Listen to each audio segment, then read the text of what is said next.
নমস্কার। অনেকদিন বাদে একটা রেসিপি নিয়ে এসেছি। নতুন শীত পড়েছে, ফুলকপি কড়াইশুঁটি সবই উঠেছে, তাই ভাবলাম একটু চটজলদি খিচুড়ি তৈরি করি। খিচুড়ি সবাই প্রায় রান্না করতে এটা পারেন, কিন্তু এটা স্পেশালিটি হচ্ছে 15 থেকে 16 মিনিটের মধ্যে খিচুড়িটা হয়ে যায়। এই জন্য লাগছে মুগ ডাল, হলুদ, লঙ্কা, জিরে, শুকনো লঙ্কা, তেজপাতা, আর চিনি, নুন, মিষ্টি, ঘি, একটু ফুলকপি, টমেটো কাটা, দুটো দুটো আলু, বেগুন লম্বা করে কাটা, বিনস, কড়াইশুঁটি, গোবিন্দভোগ চাল, সবই নিজেদের মাপ মতো নিয়ে নেবেন। এরপরে আমি এক মুঠো ডাল নিয়েছি। এই ডালটা হালকা করে গোলাপি করে ভাজবো। এই খিচুড়িটাতে কিন্তু প্রায় 3 জন ভরপেট খাওয়া হবে। প্রায় 3 জন না, 3 জনই। এবার ডালটা গোলাপি করে ভেজে সেদ্ধ করতে দেবো। ধুয়ে বসিয়ে দিলাম ডালটা। এরপরে গোবিন্দভোগ চাল ধুয়ে দিয়ে দিলাম। একটা কাঁচা লঙ্কা দেবো। যারা জাল বেশি খেতে চান তারা দুটো দিতে পারেন। এইবার এপাশে আমার ভাজাভুজি গুলো হবে। চাল ডাল সেদ্ধ হতে হতেই আমার খিচুড়ির সব ভাজা রেডি হয়ে যাবে। বেগুনগুলো লম্বা করে কেটে নিয়েছি, এতে নুন হলুদ মাখিয়ে নিলাম। এরপরে কড়ায় একটু তেল বসাবো। একটু তেল বেশি নেবো, বড় বড় বেগুন ভাজা তো। এই তেলেই পুরো রান্নাটা আমার হয়ে যাবে। ওদিকে চাল ডাল সেদ্ধ হবে আর এদিকে ভাজাগুলো হয়ে যাবে। বেগুনগুলো দিয়ে দিলাম। তেল গরম হয়ে গেছে।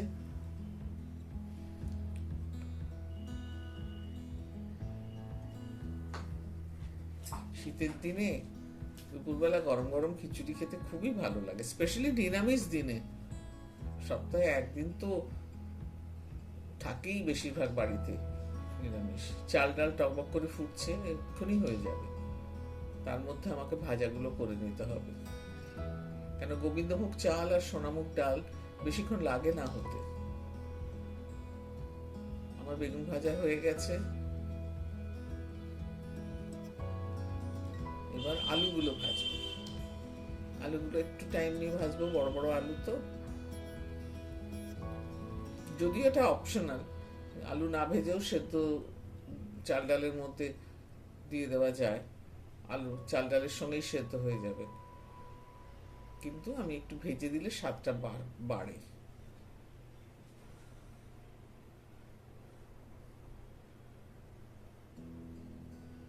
আলুর পর আমি ফুলকপিগুলো ভাজবো।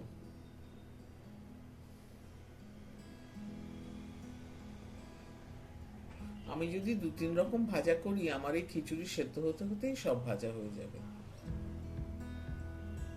যদিও আজকে আমি পাঁপড় আর বেগুন ভাজা ছাড়া বেশি কিছু করছি না। যাই হোক, ফুলকপিগুলো এখন ভাজবো। ফুলকপিগুলো লাল লাল করে ভেজে তুলে রাখবো। ফুলকপি কিন্তু এখন আমি খিচুড়িতে দেবো না, কেন দিলে গলে যাবে, খুঁজে পাওয়া যাবে না। 3-4 মিনিট লাগবে ফুলকপিগুলো লাল লাল করে ভাজতে। হয়ে গেছে ফুলকপি ভাজা, আমি তুলে নিচ্ছি।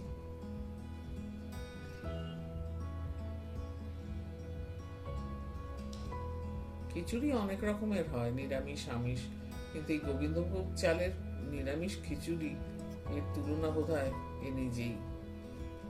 এবার বিনস কটা দিয়ে দিলাম। বিনসও আমি দুটোই নিয়েছি। এবার খিচুড়িতে মশলাগুলো দেবো। আমি মশলা কষবো না। জিরে গুঁড়ো, লঙ্কা গুঁড়ো, হলুদ গুঁড়ো দেব, কেন আমার চাল ডাল আধ সেদ্ধ হয়ে গেছে। নুনটা একটু পরে দেবো, তবে আপনাদের ইচ্ছে হলে এই সময় নুনটা দিয়ে দিতে পারেন। দেখুন, চাল ডাল প্রায় সেদ্ধ হয়ে এসছে।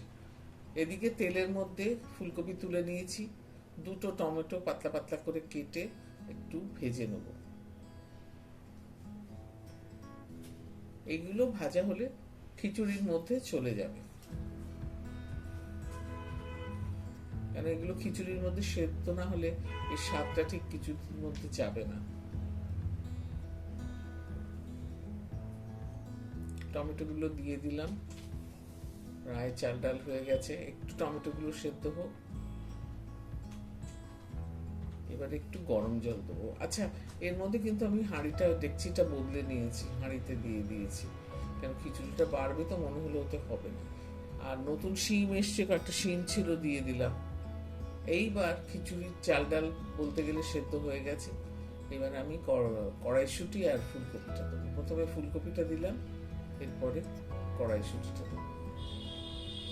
অল্প একটু কড়াইশুঁটি, কোনোটাই বেশি নয়, অল্প অল্প সব দিয়ে অনেকটা বড় একটা খিচুড়ি হয়ে যায়। খিচুড়িটা কতটা বেড়েছে দেখেছেন? আপনারা ইচ্ছে করলে এতে গাজরও দিতে পারেন।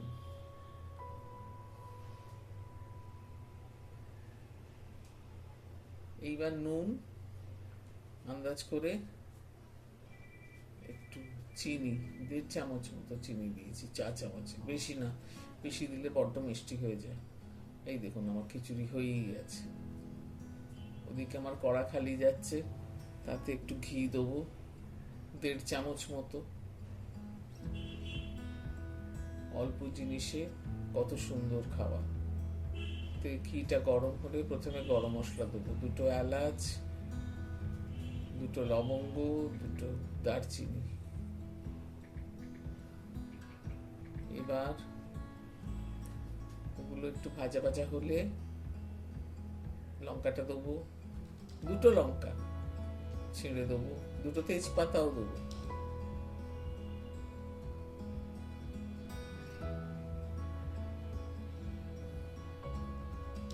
একটু ভাজা হলে জিরে দেবো, বেশি না, অল্প একটু জিরে ফোড়ন দেবো। জিরেটা যখন চটপট করে ভাজা মতো হতে থাকবে, তখন আদাটা দেবো, গ্রেট করা আদা 1 চামচ। আপনার ইচ্ছে করলে বাটা আদাও দিতে পারেন, তবে আদাটা আমি বেশি ভাজবো না, কষা কষা ভাব এসে যায় একটা। এইগুলো ভাজা হলে খিচুড়িতে ফোড়ন দেবো, তাহলেই আমার খিচুড়ি রান্না শেষ।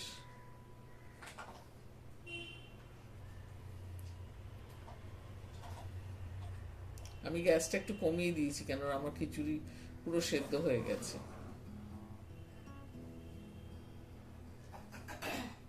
ফোড়ন দিয়ে একটু নেড়ে দেবো, নেড়ে দিয়ে 2-3 মিনিট রান্না করে মশলাটা আর ভাজা ফোড়নটা একটু মিশে একটু বন্ধ করে চাপা দিয়ে 5 মিনিট রাখবো। খিচুড়ি রান্না হয়ে গেছে। পুরো ব্যাপারটা 15 থেকে 16 মিনিট লাগে। কত কম সময় রান্নাঘরে থাকতে হয় এই রান্নাটি করলে। এবার আমি সার্ভ করে দেবো। 2 বেগুন ভাজা দিয়েছি আর একটু পাঁপড় ভাজা দিয়েছি, এতেই খাওয়া হয়ে যাবে। আপনার ইচ্ছে করলে আরো কিছু ভাজতে পারেন, কিন্তু আমার মনে হলো এটাই যথেষ্ট। অত্যন্ত সুস্বাদু এবং হেলদি অলসো। আপনারা প্লিজ খাবেন, আর কিরম লাগলো বলবেন। ভালো থাকবেন সবাই। হ্যাপি শীতকাল। Thank you.